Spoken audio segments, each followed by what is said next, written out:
João 3:33 Aquele que aceita o seu testemunho, certifica que Deus é verdadeiro.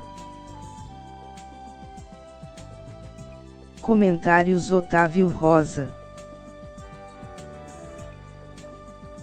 O Senhor Jesus é o Messias pela qual os judeus aguardam há século, mas a indagação do porquê os judeus recusaram ao Senhor Jesus, passa muito pela interpretação errada da Torá.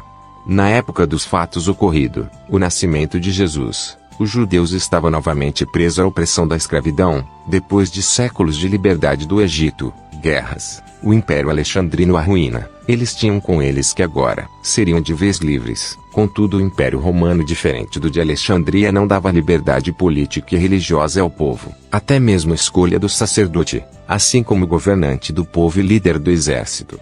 E toda a nação de Israel aguardava o que, segundo eles, interpretava na Torá um líder político-religioso que decretaria a liberdade da nação oprimida por Roma.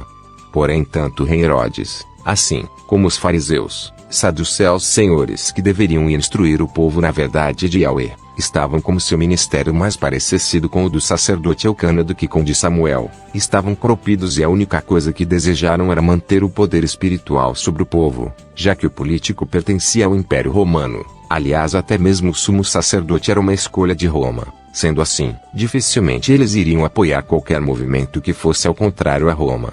Alguns rebeldes, como o caso de Judas Iscariotes, chamado para o discipulado, seguiram a princípio a Jesus esperando que Jesus fosse o guerrilheiro que iria libertar Israel. Contudo, a covardia de Israel iria impedir qualquer revolução, pois eles desejavam a liberdade. Contudo, amavam as migalhas oferecidas por Roma ao suposto rei que eles tinham.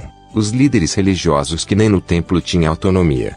E pela sua covardia, como disse o próprio sumo sacerdote, era melhor derramar o sangue de um homem inocente, do que derramar o sangue de toda a nação. Aliás, essa ideia até os dias de hoje são comuns. Quando o funcionário faz algo a mando de seu superior hierárquico, e algo dando errado, a empresa prefere sacrificar o que cumprir as determinações da empresa do que assumir que a empresa errou em dar tal ordenação.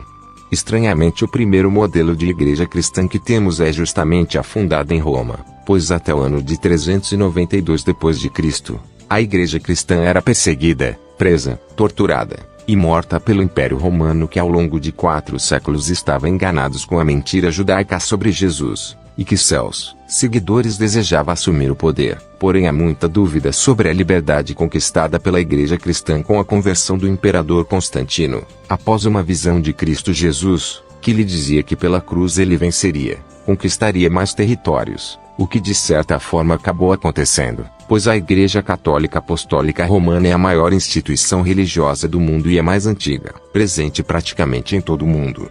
E a ideia de domínio político-religioso também entrou na igreja cristã com a conversão do imperador Constantino, que foi responsável pela criação do primeiro templo no modelo que conhecemos. Ainda que tradicionalmente a igreja foi fundada por Cristo Jesus, historicamente todos os indícios apontam para o imperador Constantino, que financeiramente mudou literalmente a igreja cristã. Desde a construção de templos, a liderança que até então não existia, pois até ali a igreja cristã era de um público pobre, sem nada, que se apegava à fé de dias melhores. E com o chamado protestantismo esperávamos que a igreja voltasse à origem, de sola scriptura e sola fide, somente as escrituras sagradas e somente a fé. Porém, a ideia inicial do padre Martinho Lutero acabou sendo sucumbida pelas inúmeras sub-reformas em menos de 6 séculos.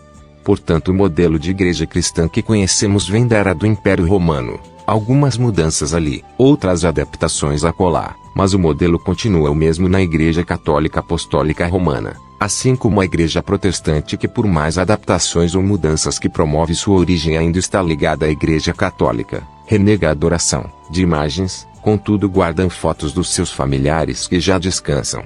Dizem que adoram a Deus em espírito e em verdade, contudo sua doutrina se baseia nas instituições da fundador daquele templo religioso, cada um com sua própria doutrina e regra. Ou seja, se os judeus negaram a Cristo Jesus porque os mesmos estavam focados em seus próprios interesses, a igreja cristã não está distante, pois sua origem é única: Cristo.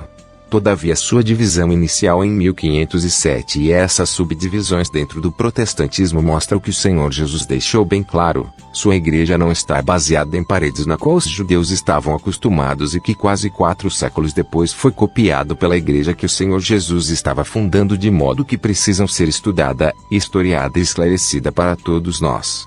E João Batista, reconhecido por Cristo como o maior profeta que já existiu, testifica que quem aceita o testemunho de Cristo Jesus reconhece que ele é Deus, e sendo Cristo Jesus o próprio Deus, desmascara a ideia inicial nascido com a conversão do imperador Constantino de ter um local cercado por paredes para buscarmos a presença de Cristo Jesus, pois sendo ele Deus estar em todo lugar a qualquer tempo de espaço. Entretanto, se acreditarmos que nós de forma individualizada somos sua igreja, templo de sua morada, por meio do Espírito Santo, Cristo habita em nós 24 horas por dia, 7 vezes por semana. E se aceitamos seu testemunho, cremos que Cristo Jesus é o e sem nós o Deus Cristo habita por meio do seu Espírito Santo. Não há espaço para nenhum outro Deus, seja por meio de imagens e adoração, ou positivismo e sacrifícios, pois por nós Cristo já se doou em sacrifício perfeito e santo para que assim sejamos exclusivamente seu em santidade. Ajuda-nos a divulgar o Evangelho do Senhor Jesus Cristo, deixa seu like, se inscreva no canal e compartilha esse vídeo. Yahweh, o Eterno, te abençoe e te guarde. Faça o Senhor resplandecer o seu rosto sobre ti e te agracie. Que o Eterno revele a ti a sua face de amor e te conceda a paz.